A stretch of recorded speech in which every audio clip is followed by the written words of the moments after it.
आज के शो में। पाकिस्तान में कोरोना वायरस की चौथी लहर के असरात तेजी से फैलने लगे। मुल्क में कोरोना के मुस्बत केसेस की शरह 5% से ऊपर चली गई। कराची में मुस्बत केसेस की शरह 19% तक पहुंच गई। समाजी फासले, मास्क नजरअंदाज, SOPs की धज्जियां। अस्सलाम वालेकुम। पस पर्दा हकाइक सनसनीखेज इंकशाफात प्रोग्राम बेनकाब। मैं हूं आपके साथ सैफान खान। आज नाज़रीन डेल्टा वेरिएंट के हवाले से जो कोरोना का वेरिएंट है इस पर हम प्रोग्राम भी करेंगे, डिटेल में आपसे जानेंगे भी आज नाज़रीन कि हमें क्या करना चाहिए बतौर शहरी, और इस वेरिएंट के बारे में कुछ तफसीलात जानने की कोशिश करेंगे कि आज WHO की तरफ से जो स्टेटमेंट आई, स्टेटमेंट के मुताबिक 111 ममालिक तक ये वायरस जो है इस पर तब फैल चुका है। जो लफ्ज़ इस्तेमाल हुए हैं कि this is the most dominant strain, जो इंटरनेशनल मीडिया आउटलेट्स ने भी इस्तेमाल किया है इन द वर्ल्ड वाइड। उसके बाद आज एक और चीज़ हमने देखी कि इंडोनेशिया के अंदर जहाँ बड़ी तबाहकारियाँ इस डेल्टा वेरिएंट की आ गई थी भारतीय वायरस की, ये इंडोनेशिया के अंदर उनके मिनिस्टर की तरफ से कुछ देर कबल एक प्रेस कॉन्फ्रेंस स्ट्रीम हुई सीनियर मिनिस्टर की तरफ से, और उसने कहा कि अभी हम ऑलरेडी जो वर्स्ट के सिनेरियो में हैं, हम एंटिसिपेट नहीं करा था कि इतना तेज़ी से ये वायरस जो है फैलेगा। और आगे भी उन्होंने जो कहा कि the outbreak can get worse after a near vertical climb in cases. तो ये मजीद इस वक्त इसमें शिद्दत और ख़तरनाक सूरत हाल आने की तवक्को है। चीन में जहाँ हमने देखा था कि जहाँ तकरीबन कहा था कि उनको जो टारगेट था कि तकरीबन 64% जो उनकी 1.4 अरब की पॉपुलेशन है उसको इस साल के आखिर तक वैक्सीनेट करना था, वहाँ पर चीन के बारे में सुना है कि डेल्टा वेरिएंट से बचने के लिए वहाँ की हुकूमत इस तजवीज़ पर गौर कर रही है या सोच रही है कि वो पब्लिक स्पेसेस से, एजुकेशन इंस्टीट्यूट से, स्कूल से और तमाम सरकारी दफातर से या दीगर मामलात से ऐसे अफराद जो कि वैक्सीन नहीं लगवाई, जिन्होंने अनवैक्सीनेटेड हैं, उन पर पाबंदी लगा दे। चीन के अंदर ये बात हो रही है। और यहाँ पाकिस्तान में असद उमर साहब ने जिस तरह कहा कि rapid buildup starting to take place in Covid patients, hospital inflows as well as patients in critical care, यानी यहाँ पर भी अस्पताल में जो पेशेंट्स आ रहे हैं उनमें भी इजाफा हो रहा है, और जो क्रिटिकल केयर में जो पेशेंट्स हैं उनमें भी हमें इजाफा आना शुरू हो गया है। तो खुदा ना खास्ता जिस तरह इंडोनेशिया में उन्होंने कहा कि हमने एंटिसिपेट नहीं किया था कि कितना तेज़ी से ये फैलेगा, तो क्या हम एंटिसिपेट कर रहे हैं, नहीं कर रहे हैं, हमारी तैयारी क्या है, इस पर भी हम सवाल उठाएंगे। और मैं इंट्रोड्यूस कर रहा हूँ डॉक्टर जफर मिर्ज़ा साहब, जो साबिक SAPM ऑन हेल्थ हैं, हमारे साथ प्रोग्राम में मौजूद हैं। डॉक्टर साहब बहुत शुक्रिया, आपने वक्त दिया प्रोग्राम में ज्वाइन किया। डॉक्टर साहब मैं सब में पहला सवाल ही आपसे कुछ समझना चाहूँगा। यहाँ पर एक हमारी यहाँ पे रुकने सूबाई असम्बली हैं सिंध की नुसरत सहर अब्बासी साहबा, उनकी मैं अभी फेसबुक पोस्ट देख रहा था, अल्लाह उनको सेहत दे। उन्होंने लिखा है कि हम 5 फैमिली मेम्बर्स हैं जिनमें से 4 ने साइनोफार्म वैक्सीन करवाई, और 5वीं जो उनके हैं जो छोटी बेटी है उनकी गालिबन, जो उन्होंने लिखा है कि 18 साल से कम उम्र थी तो उसको वैक्सीन नहीं लगी। इसके बावजूद वैक्सीनेटेड 3 और एक छोटी को कोरोना हो गया। 1 हफ्ता हो गया, हम सब आइसोलेटेड हैं। सबसे दुआ की दरख्वास्त है, अल्लाह ताला उनको सेहत दे, हम भी दुआ करते हैं, और आप सबसे एहतियात की, क्योंकि इसकी तकलीफ बहुत ज़्यादा है। तो डॉक्टर साहब मिर्ज़ा साहब, वैक्सीनेटेड लोगों के लिए भी खतरा है इस पर, ये डेल्टा वेरिएंट क्या? शुक्रिया जी। मैं आपको याद दिलाना चाहता हूँ कि पाकिस्तान के वज़ीर आज़म और सदर मुमलकत दोनों को वैक्सीन लग चुकी थी जब उनको कोविड-19 हुआ, और उसके चंद दिन के बाद ही उनको कोविड-19 पॉजिटिव हो गया था, और उनको भी साइनोफार्म लगी।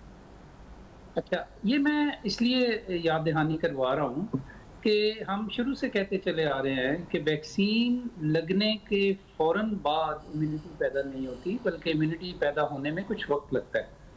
ये जो वक्फा है, इसमें अगर ये समझ लिया जाए कि चूंकि हमें वैक्सीन लग चुकी है लिहाजा अब महफूज हो गए हैं और हम हर तरह की बदएहतियाती कर सकते हैं, और हमें अब एक लाइसेंस मिल गया है कि वी आर प्रोटेक्टेड, तो ये बड़ी गलत अप्रोच है। और मुझे नहीं मालूम, अल्लाह इनको सेहत दे, इनके तमाम अहले खाना को सेहत दे, लेकिन मुझे नहीं मालूम कि इनको वैक्सीन लगी कब थी। लेकिन आम रवैया पाकिस्तान में यही है कि जब लोग वैक्सीन लगवाते हैं तो ना मास्क की ज़रूरत है, ना किसी और चीज़ की ज़रूरत है।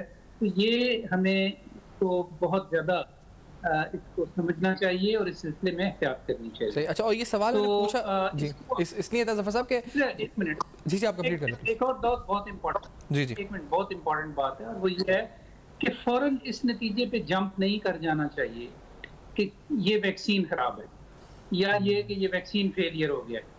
ऐसा बिल्कुल नहीं समझना चाहिए। ये एक इसका प्रोसेस है।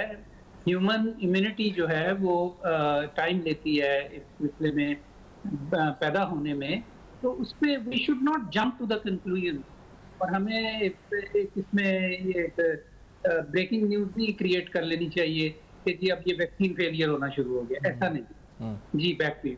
एग्जैक्टली अच्छा, इसमें जो सवाल पूछने की वजह मेरी तरफ से ये थी कि आज जिक्र भी हो रहा था, फैसल सुल्तान साहब कहीं बात कर रहे थे, वो कह रहे थे कि एक दरवाजे पर अगर आप ताला लगा देते हैं तो डबल अगर आप उसको लॉक करते हैं तो वो मार्जिनल गेन तो उससे हो सकता है, और इसकी कोई, वो कह रहे थे कि जो बल्कि जो अल्फाज थे कि पब्लिक हेल्थ पर्सपेक्टिव में there was no need for it. तो do you agree with this, क्या हमें इस पर जिनको लग चुकी है उनको और बूस्टर्स की जरूरत होगी या नहीं होगी आपके ख्याल में? फैसल साहब बड़े बाज़ौक़ आदमी हैं और बड़ी अच्छी मिसालें देते हैं। ये उन्होंने बड़ी अच्छी मिसाल दी है एक्चुअली, इसलिए कि वाकई ये बिल्कुल दुरुस्त उन्होंने फरमाया है कि 2 ताले लगाने से आपकी ज़्यादा हिफाजत नहीं हो जाती। बूस्टर का रोल डिफरेंट वैक्सीन के अंदर है, ये भी एक साइंटिफिक बात है। क्या इस वैक्सीन यानी कोरोना वायरस के अगेंस्ट जो वैक्सीन बनी है, इसके लिए बूस्टर की ज़रूरत है या नहीं, ये आपको कोई भी अभी हतमी जवाब इसका नहीं दे सकता। वजह उसकी क्या है? वजह उसकी ये है कि पहली दफ़ा ये वैक्सीन लग रही है, हमने अब ये देखना है कि कब एंटीबॉडीज पैदा होती हैं, कब कितनी देर वो चलती हैं, कब वो डिमिनिश होना शुरू होती हैं, और कब इफ एट ऑल अगर इसकी ज़रूरत है तो फिर बूस्टर की कब ज़रूरत है। लिहाजा इस पे भी फौरी तौर पे ये कोई यानी ये ऐसा नहीं है कि बस एक और दवाई खा ली तो आपको ज़्यादा जल्दी आराम आ जाएगा, ऐसा नहीं है। लिहाजा इसमें हमें तहम्मुल से जो साइंटिफिक एविडेंस इकट्ठा हो रहा है उसकी रोशनी में, उसकी बुनियाद पे ये साइंटिस्ट फैसला करेंगे, WHO फैसला करेगी, या उन ममालिक में जिनके अंदर साथ साथ ऑपरेशनल रिसर्च हो रही है इस वैक्सीन के ऊपर, वो ये फैसला करेंगे कि कब इम्यूनिटी इतनी डाउन हो जाती है कि अब हमें बूस्टर की ज़रूरत है। अभी फ़िलहाल एविडेंस ये है कि इस स्टेज के ऊपर हमें बूस्टर की ज़रूरत नहीं है, और इसके बारे में कोई दो राय नहीं। अच्छा, दूसरी बात ये कि जो इसका रेट है वैक्सीन एफिकेसी का या फेलियर का, इसके बारे में जो हम जो जानते हैं, जो गूगल पे लोग करते हैं कि इसकी इतनी एफिकेसी, और लोग चेक भी करते हैं, जो ज़्यादा इस पर लर्नड हैं वो कोशिश करते हैं पता चले कितनी। क्या गवर्नमेंट को यहाँ पर भी ऐसा कोई डेटा जारी करना चाहिए कि हमने ये वैक्सीन लगाई, इसकी एफिकेसी ये रही या फेलियर ये रहा? कोई इस पर मजीद ट्रांसपेरेंसी आ सकती है? देखें जी, पहली बात यह है कि पाकिस्तान में जिस तरह कि आपको मालूम है कि कैंसाइनो के लिए हुआ है ना क्लिनिकल ट्रायल, जो पहला पाकिस्तान के अंदर क्लिनिकल ट्रायल हुआ था जी।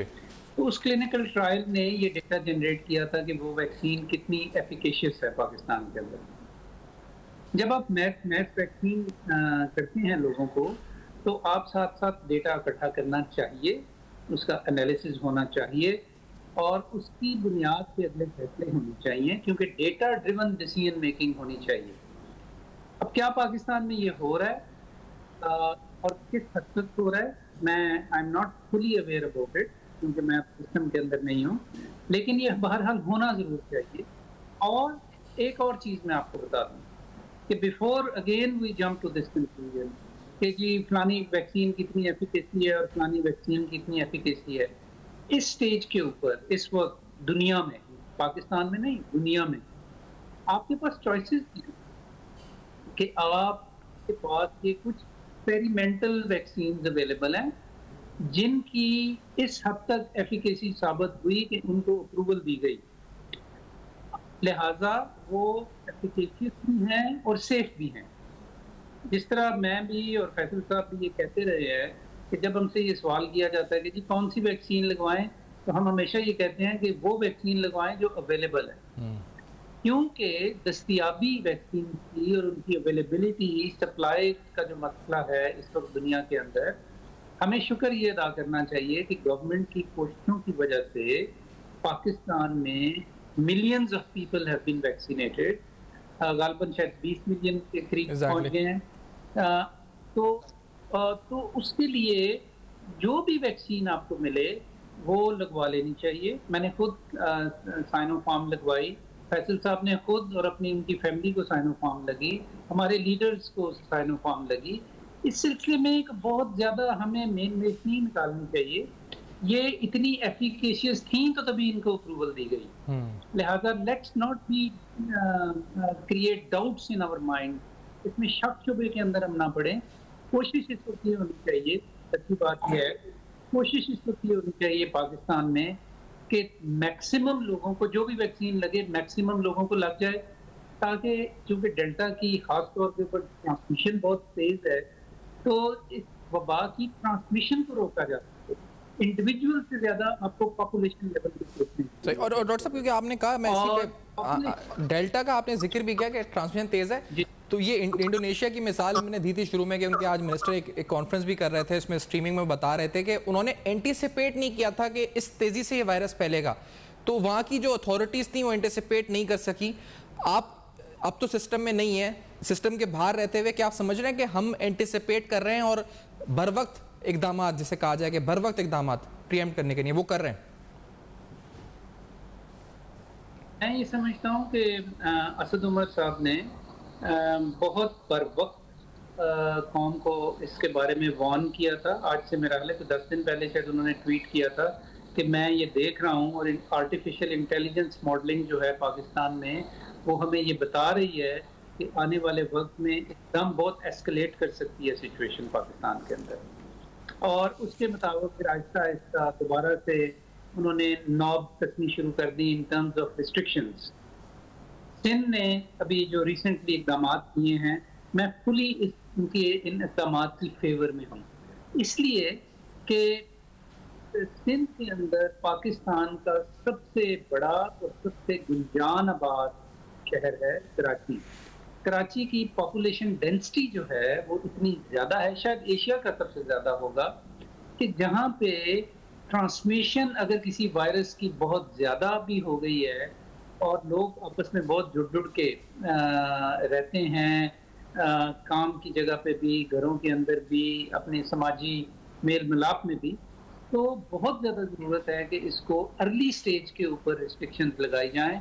और मैं इसके लिए पूरी तरह इसकी फेवर में हूँ कि उन्होंने बिल्कुल ठीक इकदाम किए हैं। अब अगर इसको कोई इस तरह इंटरप्रेट करना शुरू कर दे या इसकी इस तरह तशरीह करना शुरू कर दे कि मैंने ये कहा है कि सिंध ने तो कर दिया, बाकी मुल्क ने नहीं किया, तो ये भी एक ब्रेकिंग, ऐसा नहीं मैं कह रहा। सिंध की मखसूस ज़रूरियात हैं कराची के हवाले से, और कराची के तनाजुर को सामने रखते हुए उन्होंने ठीक फैसले किए हैं। सही। दूसरी जगहों पे उनकी तनाजुर में उनकी सूरत हाल को सामने रखते हुए बर वक्त फैसले करने की जरूरत है। और मेरा ये ख्याल है, क्योंकि मैं एनसीओसी का हिस्सा रहा हूँ बड़ी देर, NCOC is fully aware of the situation, और वो बिल्कुल बर वक्त तमाम चीज़ों को मद्देनजर रखते हुए वो अपने गाइडलाइंस और एसओपीज जारी करते हैं, जिसमें सारे प्रोविंसेस को ऑन बोर्ड करते हैं। सही। और मेरा ख्याल है कि अब ये आप ना भूलें कि पाकिस्तान, एक दफा WHO ने ये कहा था कि 7 उन ममालिक थे कि जिनसे आप सीख सकते हैं कि कैसे आपने डिजीज कंट्रोल करना है, उनमें एक पाकिस्तान है। और इकोनॉमिस्ट ने अभी तीसरे नंबर पे हमें रखा है in terms of getting closer to the normal. ठीक है, बड़ी इंपॉर्टेंट बात है जो आपने की। हमें ब्रेक की तरफ पढ़ना है नाज़रीन, और आज इस सलाम मिशन के ऊपर हम प्रोग्राम कर रहे हैं। आखिरकार हमारी तरफ से जो इकदाम लिए जा रहे हैं, फैसले किए जा रहे हैं, वो सही हैं नहीं है, तसल्ली बख्श हैं, वैक्सीन के हवाले से जो जहनों में सवालात हैं वो सब सामने रख रहे हैं। इस मुख्तसर से ब्रेक के बाद हम वापस आएंगे, हमारे साथ रहिएगा। Welcome back. आप देख रहे हैं बेनकाब, और आज बेनकाब में तफसीलन हम बात कर रहे हैं कोरोना की सूरत हाल, बिगड़ती हुई सूरत हाल पर, और इस पर हुकूमती इकदाम क्या होने चाहिए, क्या हो रहे हैं, ये सारे अहम सवालात। मेरे साथ पाकिस्तान फार्मास्यूटिकल मैन्युफैक्चर एसोसिएशन के डॉक्टर कैसर वहीद साहब भी इस प्रोग्राम में साथ ज्वाइन कर रहे हैं हमारे साथ स्टूडियोज़ में। आपका भी बहुत शुक्रिया सर, आपने प्रोग्राम में ज्वाइन किया। डॉक्टर जफर मिर्ज़ा साहब, मैं कुछ हमने पॉजिटिविटी देखा, एक तो गिलगित का, स्कर्दू का, मुजफ्फराबाद का 21%, 23% सियाती मुकामात हैं ये इस हवाले से। और दूसरा एक सवाल और कि चीन के हवाले से मैंने एक जिक्र किया कि शुरू में कि चीन ने अनवैक्सीनेटेड जो इंडिविजुअल्स हैं उनकी शॉपिंग मॉल्स, वो उनके स्कूल्स, हॉस्पिटल्स में सोच रहे हैं, थ्रेट कर रहे हैं कि थ्रेटन किया उन्होंने वहाँ के लोगों को कि जो अनवैक्सीनेटेड हैं उन पर पाबंदी आयद कर दी जाए कि उनकी एंट्री ना हो सके। तो आप समझते हैं इस तरह के इकदाम हमें यहाँ पे पाकिस्तान में भी उठाने चाहिए?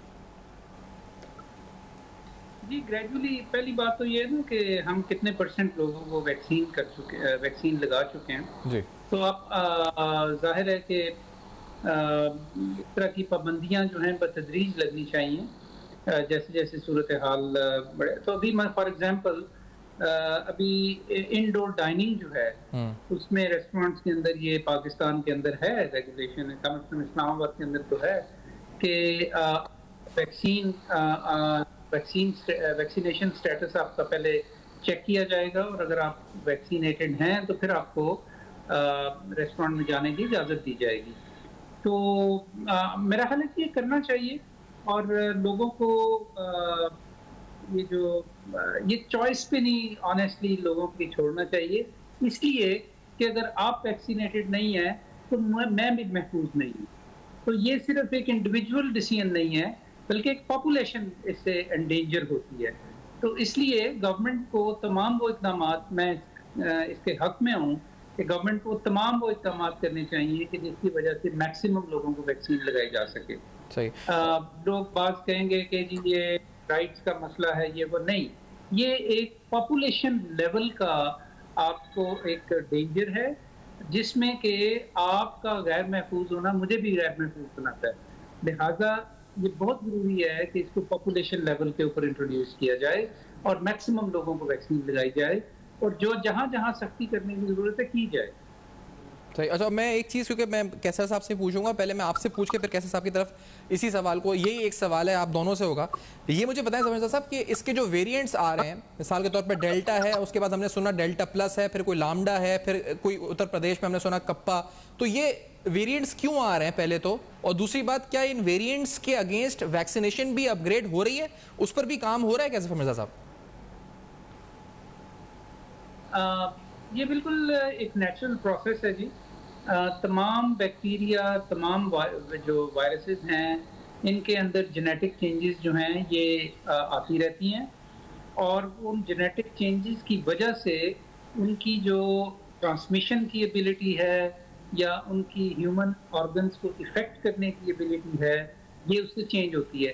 पॉजिटिव साइड पे भी चेंज हो सकती है, उतनी ही भी रह सकती है, नेगेटिव से भी हो सकती है। तो फॉर एग्जांपल ये भी जो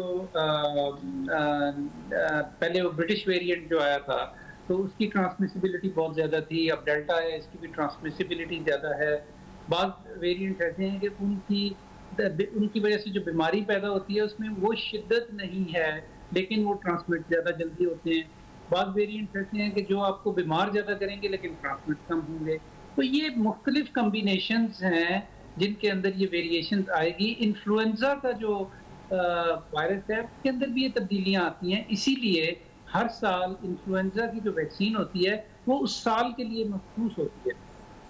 कोरोना के सिलसिले में इस वक्त अभी हम उस स्टेज पे नहीं हैं कि जहां हम एस्टेब्लिश कर सकें कि इसके कितने जो मोस्ट यानी कॉमन जो इसके वेरिएंट्स हैं वो क्या है और उनके अगेंस्ट हमें साल हर साल के बाद आने वाले वक्तों में शायद सालाना बुनियादों के ऊपर डिफरेंट वैक्सीन के अंदर भी चेंजेस करनी पड़े।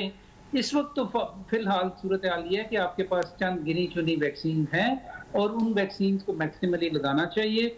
आने वाला वक्त ये डिटरमिन करेगा कि कौन सी वैक्सीन किस वेरिएंट के अगेंस्ट कितनी अफादियत रखती है और उसमें फिर क्या चेंजेस करने की जरूरत है। सही। और कैसा साहब आपका इस पे ओपिनियन क्या है? और इस वाले हिस्से में सवाल के कि क्या वैक्सीन भी साथ साथ हो रही है अपग्रेड, क्योंकि जिस तरह के वेरिएंट्स आ रहे हैं, जिस तरह बता रहे हैं, एक्सप्लेन कर रहे हैं कि नॉर्मली होता है, तो क्या वैक्सीनेशन के हवाले से भी काम हो रहा है ज़्यादा? देखिए, मेरा ख्याल है कि अभी रिसेंट जो एक खबर आई है वो बूस्टर डोज की आई है कि फाइज़र ने US FDA को अप्रूवल के लिए कहा है कि बूस्टर डोज की इजाज़त दी जाए, जबकि वहाँ के FDA ने आफ्टर थॉरो डिस्कशन और जो भी इवेल्यूशन है उनके बाद कहा कि अभी हमें बूस्टर डोज लगाने की ज़रूरत नहीं है। लेकिन देखें, पहली बात तो ये है कि दुनिया में जितनी भी इस वक्त वैक्सीन कोरोना के लिए या कोविड के लिए हैं उनकी इमरजेंसी ऑथराइजेशन दी गई है, वो एज सच रजिस्टर्ड नहीं है या एक जिसको ने एस्टेब्लिश प्रिवेंशन अगेंस्ट कोरोना या वायरस जो भी ये है कोविड-19 वायरस जो भी कह सकते हैं इसको, इसके अगेंस्ट कोई एस्टेब्लिश्ड ये नहीं कह सकते कि यही प्रिवेंटिव कोर्स ऑफ एक्शन है, क्योंकि वक्त के साथ साथ हमें पता लगता है कि वैक्सीन के आफ्टर इफेक्ट और टेराटोजेनिक इफेक्ट जिनको हम कहते हैं कि बच्चों के ऊपर उसके क्या होने वाले बच्चे जो होंगे उनके ऊपर क्या इसके इफेक्ट होंगे, ये वक्त के साथ पता लगेगा। इसलिए जब भी कोई वैक्सीन बनती है तो उसके ऊपर 5 से 7 साल लगते हैं, लेकिन क्योंकि ये वबा ऐसी ख़तरनाक आई जिसके वजह से पूरी दुनिया एक तरह से शटडाउन की पोजीशन पे आ चुकी थी, तो अथॉरिटीज़ ने जो भी हेल्थ अथॉरिटीज़ है और उन्होंने इसको बेहतर समझा कि इमरजेंसी ऑथराइजेशन के तहत इसका इस्तेमाल दुनिया भर में शुरू कर दिया जाए, और पाकिस्तान में भी यही हो रहा है। अच्छा, आपने जिक्र किया कि बच्चों का, तो मुझे बताएं, ये बड़ा सवाल हमसे पूछा जाता है कि 12 से 18 साल के जो बच्चे हैं तो उनको क्या दुनिया भर में और आपके इल्म में है एडमिनिस्टर की जा रही है वैक्सीन, पाकिस्तान में ऐसा क्यों नहीं हो रहा, वजह क्या है इसकी? देखिए, पाकिस्तान में अभी जितनी भी वैक्सीन आ रही हैं उनमें सिवाय दो बल्कि एस्ट्राजेनिका और क्योंकि फाइजर मॉडर्ना आ गई है वो, लेकिन वो इतना ज़्यादा उसका प्रेवलेंस इतना इस्तेमाल नहीं हो कि वो बहुत थोड़े क्वांटिटीज़ में यूएस गवर्नमेंट ने पाकिस्तान को ज़्यादा इस्तेमाल हमारी चाइना की वैक्सीन्स हो रही हैं, चाहे वो कैंसाइनो जो पाकिस्तान में एक तरह से रीफॉर्मुलेट हो रही है, पैकिंग हो रही है उसकी, और उसके बाद ये दूसरी जो साइनोवैक वगैरह हैं, साइनोफॉर्म है, साइनोवैक है, कैंसाइनो पाकिस्तान में फॉर्मुलेट होके दोबारा जो रीपैक हो रही है। तो ये जितनी भी चाइनीज़ वैक्सीन मैक्सिमम लोगों को, बल्कि मेजॉरिटी ऑफ द वैक्सीन और एस्ट्राजेनेका बहुत as compare to Chinese vaccine बहुत कम पॉपुलेशन को लगी है। वही वाली बात है कि अभी इतना डेटा नहीं है चाइनीज़ वैक्सीन का कि जो हम ये कंफर्म कोई जितने भी साइंटिफिक, और डॉक्टर जफर मिर्ज़ा बेयर में आउट कि वो क्योंकि एक्सपर्ट हैं, WHO में भी रहे और पाकिस्तान के गवर्नमेंट के भी एडवाइज़र हेल्थ इश्यूज़ पे रहे, प्राइम मिनिस्टर के, तो जितने भी एपिडेमियोलॉजिस्ट हैं या माइक्रोबायोलॉजिस्ट हैं, जो इन्फेक्शन डिजीज स्पेशलिस्ट हैं, वो कंकर करेंगे कि अभी बच्चों के इस्तेमाल के ऊपर इतना डेटा है नहीं, क्योंकि बच्चों के मामले में आपको पता है कि हेल्थ अथॉरिटीज़ हमेशा बड़ी कॉन्शियस रहती हैं, इसलिए बड़ी सोच समझ के इस बारे में फैसला किया जाता है। हमारे इल्म में था चाइना ने शायद ऑथराइज की थी चाइनीज वैक्सीन बच्चों में वहां पर। अब मैं इस बारे में इसलिए नहीं कहूंगा कि इसके ऊपर इतना डेटा जितना मैंने स्टडी किया है, मैंने जितना स्टडी किया है, इस पे आप लास्टली अगर प्लीज राय दे सकें, क्या ये बच्चे जो 12 से 18 साल ही अगर हम ले लें तो ये इस एज ग्रुप को कब लगेगी वैक्सीन और क्यों नहीं लग रही अभी? बिल्कुल मुत्तफिक हूँ, हमारे पास डेटा नहीं है, और ये चूंकि इमरजेंसी ऑथराइजेशन है इन वैक्सीन की, तो इमरजेंसी वैक्सीन ऑथराइजेशन के लिए जो सैंपल साइज होता है जिसमें वैक्सीन चेक की जाती है वो बहुत छोटा होता है और एडल्ट पॉपुलेशन होती है। तो अब जैसे जैसे वक्त गुजर रहा है साथ साथ वो इसके ऊपर क्लिनिकल ट्रायल्स करेंगे, पहले बच्चों के अंदर भी, बूढ़ों को तो खैर लग ही रही है, एक खास जो एज ब्रैकेट में लोग हैं, तो उसके बाद हम इसके ऊपर फैसला कर सकते हैं। It should be evidence based, ये नहीं है कि अब मतलब उन्होंने अगर चाइना ने लगाई है तो हम, मुझे ये ज़ाती तौर पे पता है कि अगर आप चाइना से डेटा पूछें कि बच्चों के अंदर जो आपने क्लिनिकल ट्रायल किया है उसका डेटा आप हमारे साथ शेयर कर सकते हैं, तो आपको ये डेटा नहीं मिलेगा और कहीं और से भी नहीं मिलेगा इस वक्त। तो लिहाजा किस बेसिस के ऊपर हम इसको स्टार्ट करें, क्योंकि हो सकता है, बहुत कम चांस है लेकिन मुमकिन है कि बच्चों के अंदर इसके वो मुज़र असरात नजर आने शुरू हो जाएंगे जो बड़ों के अंदर नहीं होते। तो आप ये अननेसेसरी रिस्क नहीं ले सकते बच्चों के अंदर। सो ये लेट्स टेक अ ब्रेक, हमारे साथ वापस आते हैं नाज़रीन ब्रेक के बाद, और अहम तरीन सवालात कोरोना की वैक्सीन के हवाले से, डेल्टा के हवाले से, और जो अब खदशात पाकिस्तान में नज़र आ रहे हैं, तो बिल्कुल इस हिस्से पर आएंगे। जो असद उमर साहब ने कहा है कि अस्पताल के बेड भरना शुरू हो गए हैं, अस्पतालों में सूरत हाल क्या है, टेस्टिंग के हवाले से सूरत हाल क्या है, कुछ और पहलू और कुछ और एस्पेक्ट्स पे अभी रोशनी डालेंगे। इस ब्रेक के बाद हमारे साथ रहेगा। वेलकम बैक, आप देख रहे हैं बेनकाब, और आज बेनकाब में हमने काफ़ी डिटेल में वैक्सीनेशन पे बात भी की है। डेल्टा वेरिएंट की तरफ थोड़ा आते हुए मैं डॉक्टर शाजली मंजूर साहब जो कि ICU स्पेशलिस्ट हैं, पल्मोलॉजिस्ट हैं, हमारे साथ मौजूद हैं इस्लामाबाद से, और डॉक्टर सईद खान साहब दाओ के इस वक्त टेस्टिंग इंचार्ज हैं कोविड के, वो भी हमें ज्वाइन कर रहे हैं। डॉक्टर कैसर वही साहब भी साथ हैं। मैं डेल्टा कराची में, डॉक्टर सईद खान साहब, आप लोग चेक कर रहे हैं कि क्या डेल्टा है, कौन सा नहीं है, और क्या सैम्पलिंग कुछ परसेंटेज है? जो हमने कल सुना था कि 15% केसेस में जो था शहर कराची में एक सैंपल लिया था 229 का, उसमें डेल्टा वेरिएंट 15% था। कोई ऐसी स्टैटिस्टिक्स हैं आपके पास डॉक्टर सईद साहब? जी अस्सलाम वालेकुम, बहुत बहुत शुक्रिया इस अहम मौजू पे इनवाइट करने का। डेल्टा वेरिएंट काफ़ी पहले से हमने इतला दी थी कि डेल्टा वेरिएंट कराची में स्पेशली और पूरे मुल्क में इसकी तशखीस हो चुकी है और ये रोज़ाना की बुनियाद पे पहले तो सिर्फ जो ट्रैवलर्स थे उनमें तशखीस हुई थी जो लाइक इम्पोर्टेड थे, बाहर से वायरस आया था, लेकिन अब इसकी लोकल ट्रांसमिशन स्टार्ट हो चुकी है और बड़ी तादाद में लोग जो है इससे इन्फेक्ट होने का खदशा है। तो परसेंटेज तो जितने भी अभी तक सैंपल लिए गए रैंडमली उसमें ये काफ़ी ज़्यादा तादाद में पाया गया है और खदशा यही है कि ये बहुत तेज़ी से फैल जाएगा अगर हमने SOPs पे अमल नहीं किया तो इसकी तादाद। डॉक्टर साहब ये बताएं कि आप लोग मतलब ये कोई टेस्ट कराता है कोविड का PCR टेस्ट, तो फिर आप लोग खुद चेक कर लेते हैं या आप यानी मतलब सबका चेक कर रहे हैं कि डेल्टा वेरिएंट है या नहीं है, या फिर कोई सैंपल लेते हैं आप लोग दाव में फिर उसका चेक करते हैं, या कोई खुद कहता है कि चेक करें तो फिर करते हैं? क्या सूरत हाल किस तरह से होता है, आपका मैकेनिज्म क्या है ये?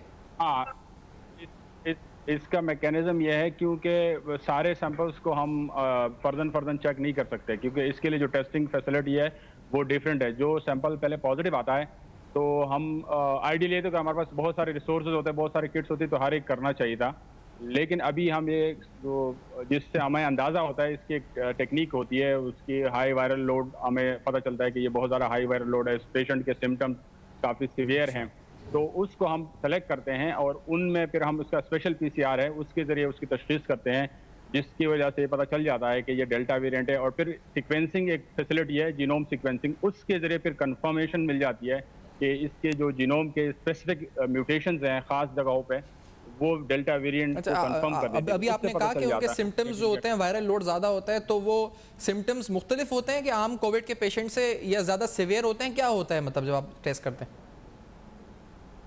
जी, देखने में यही आ गया जो हम डॉक्टर से और जो हमारे क्लिनिशियंस हैं उनसे जब हम बात कर रहे होते हैं तो वो ये बहुत तेज़ी से फैलता है और ये बहुत कम टाइम देता है, मतलब डॉक्टर्स के पास भी काफ़ी कम टाइम होता है कि पेशेंट को ट्रीट करे और उसके सिम्टम बहुत जल्दी डेवलप होते हैं और उससे इसकी जो डिजीज़ की सिविरिटी है वो बहुत शदीद होती है। बाकी जो पहले वेरिएंट थे उसमें पेशेंट के पास काफ़ी टाइम होता था और सिम्टम इतने सीवियर नहीं होते थे, और इसके जो डेल्टा वेरिएंट के पेशेंट हैं उसमें काफ़ी सीवियर सिम्टम्स होते हैं। और मैं डॉक्टर शाज़ली से पूछना चाहूँगा सर, आज असद उमर साहब ने कहा कि अस्पतालों के बेड भर रहे हैं, आपको हमने देखा है कि आप शुरू से इस मामले में आगे फ्रंट में इस्लामाबाद में बिलखुसूस कई लोगों को आप इस वक्त जो है आप ट्रीट कर चुके हैं, क्या सूरत हाल है बेड्स की, और डेल्टा के केसेस जो हैं उनमें क्या आप देखते हैं मुख्तलिफ? शाज़ली मंजूर साहब। अस्सलाम वालेकुम, थैंक यू वेरी मच आपने इनवाइट किया प्रोग्राम में। बस ये अब डेल्टा वेरिएंट तो आ गया जिसको हम फोर्थ वेव कह सकते हैं और उसमें अभी स्पाइक आ गई है और बेड्स भरना शुरू हो गए हैं।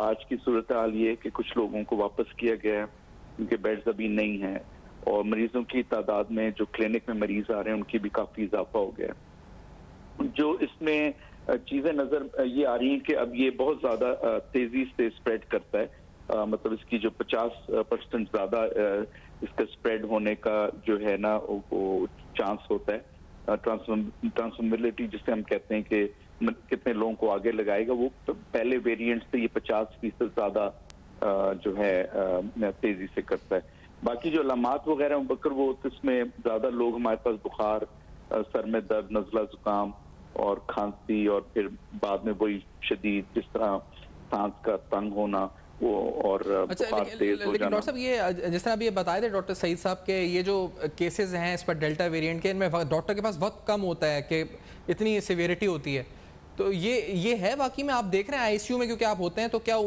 डेल्टा वेरिएंट के पेशेंट्स जो होते हैं वो ज़्यादा मतलब खतरनाक स्टेज पे होते हैं? और दूसरा, बहुत से क्या PCR में डिटेक्ट भी नहीं होता फिर भी उनको सिम्टम्स आ रहे होते हैं? जी, मतलब बहुत सारे लोग आते हैं जिनका PCR टेस्टिंग जो है उसमें नेगेटिव आते हैं। बहुत सारे ऐसे होते हैं हमारे पास जो PCR कराते नहीं, हमें पता होता है जब एक्सरे कराते हैं, टेस्ट कराते हैं, CT स्कैन करवा के आ जाते हैं लोग। अब लोगों में भी काफ़ी नोआ हो गई है तो वो डायरेक्ट ही आ जाते हैं। तो उसमें यही देखा जाता है कि बहुत शिद्दत से, मतलब अभी जो पिछले 2-3 दिनों में जो मरीज मेरे पास आए हैं, कुछ खवातीन आई हैं, कुछ आज एक शादी कोई फैमिली की हुई तो वो पूरी जो उनका अपना खानदान था वो पूरा का पूरा आ गया, उसमें 8-10 लोग थे। तो उसमें अब यही है कि कुछ लोग ज्यादा बीमार हुए हैं, कुछ लोग उसमें कम होते हैं, निकल जाते हैं, लेकिन अब ये जो एज ग्रुप को कर रहा है वो यंग लोगों में कर रहा है। और उसमें शिद्दत काफी ज्यादा देखी जाती है। अच्छा, और डॉक्टर कैसे वही सब आपसे भी पूछना चाहूँगा, क्योंकि अब हमारा जो हेल्थ सिस्टम है, एक बार ये जिस तरह कह रहे हैं कि अस्पतालों से लोग वापस आ रहे हैं, आज उन्होंने कुछ वापस किए हैं मरीज, हमें बार बार बताया जा रहा है कि अस्पताल भरना शुरू हो गए हैं, आज भी वार्न किया गया है, तो ये हर दफ़ा हम अपनी कैपेसिटी, हमारा हेल्थ सिस्टम, इसको हम इम्प्रूव नहीं कर सके? बार बार 1 वेव 2 वेव 3 वेव 4 वेव, या वहीं खड़े हैं हम लोग जहाँ हम शुरू हुए थे? देखिए, दुनिया भर में nobody was expecting this thing कि इतने मैग्नीट्यूड से, इतनी सिविरिटी से ये वायरस आएगा, तो nobody was prepared, not in the advance countries, even जो दुनिया के सो कॉल्ड तरक्की याफ्ता ममालिक हैं वो भी इसके लिए तैयार नहीं थे। इसलिए देखें, सबसे ज़्यादा जो डेथ हुई हैं पर पॉपुलेशन, वो उन एडवांस कंट्रीज में ज़्यादा हुई हैं। अब पाकिस्तान खुशकिस्मती से अभी अल्लाह ताला ने अपना करम किया हुआ है इस पाकिस्तान पे, इतना वो, लेकिन दुनिया बहुत तेज़ी से फिर अडेप्ट करती है, सिचुएशन को देख के फ़ौरन अडेप्ट कर लेती है और उसके लिए फिर मेजर लिए जाते हैं। पाकिस्तान में मैंने कराची और लाहौर में देखा कि उसके लिए वहाँ की जो प्रोविंशियल गवर्नमेंट ने कुछ मेजर लिए, लेकिन जितने स्टेप लेने चाहिए थे जिस तरह से, वो मैं देख नहीं पाया। इसलिए बहुत सारे लोग, हमने सुना कि उनकी अमवात गाड़ियों में हो गई, टैक्सियों में हो गई और अस्पतालों के बाहर, इमरजेंसी के बाहर बेडों में हो गई, जब तक उनका तक ट्रीटमेंट का ऑप्शन नहीं। पिछले 3 दिन से मेरे पास बहुत सारी रिक्वेस्ट आ रही हैं दोस्तों की, अहबाब की, जानने वाली, कि भाई हमें बेड नहीं मिल रहा, हमें फ़लाँ अस्पताल से वापस भेज दिया गया, फ़लाँ अस्पताल से। तो इस वक्त सिचुएशन बड़ी ग्रेवियस है।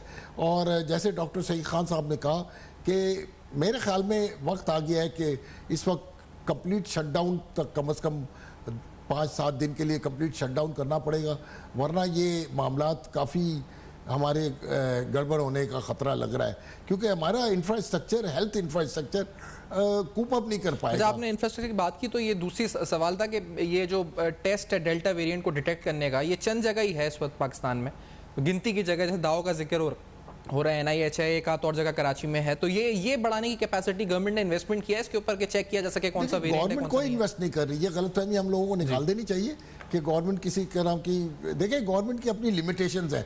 हमें पता है कि पाकिस्तान का हेल्थ बजट कितना है, 1% of the GDP, which is negligible, ना भी हो तो कोई फ़र्क नहीं पड़ता, और वो इंफ्रास्ट्रक्चर पे खर्च नहीं कर सकते, ये प्राइवेट सेक्टर को करना पड़ेगा। और प्राइवेट सेक्टर एजुकेशन है, हेल्थ सेक्टर में प्राइवेट सेक्टर ओवरवेलमिंगली, अभी मौजूदा गवर्नमेंट ने जो हेल्थ कार्ड इंट्रोड्यूस किया है उसका भी इम्पैक्ट आना देखना है कि कितना % उसका इम्पैक्ट आता है।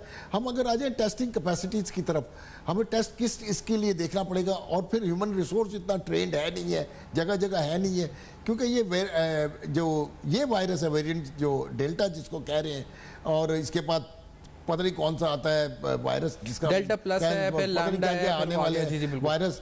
और ये पाकिस्तान, दुनिया में ये जब तक 70% ऑफ द पॉपुलेशन वैक्सीनेट नहीं हो जाएगी, ये प्रॉब्लम उन मुल्कों को फेस करने पड़ेंगे।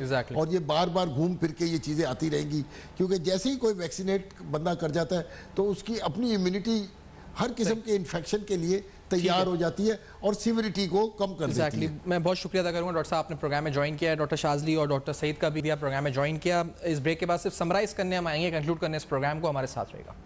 वेलकम बैक, आप देख रहे हैं बेनकाब, और आज बेनकाब में आपके सामने तफसीलन हमने कुछ अहम सवालात जो कि वैक्सीनेशन के हवाले से उठ रहे हैं, साथ साथ जो डेल्टा वेरिएंट है ये क्या है, किस तरह फैल रहा है और इससे किस तरह बचाव मुमकिन है, ये सारे सवालात उठाए।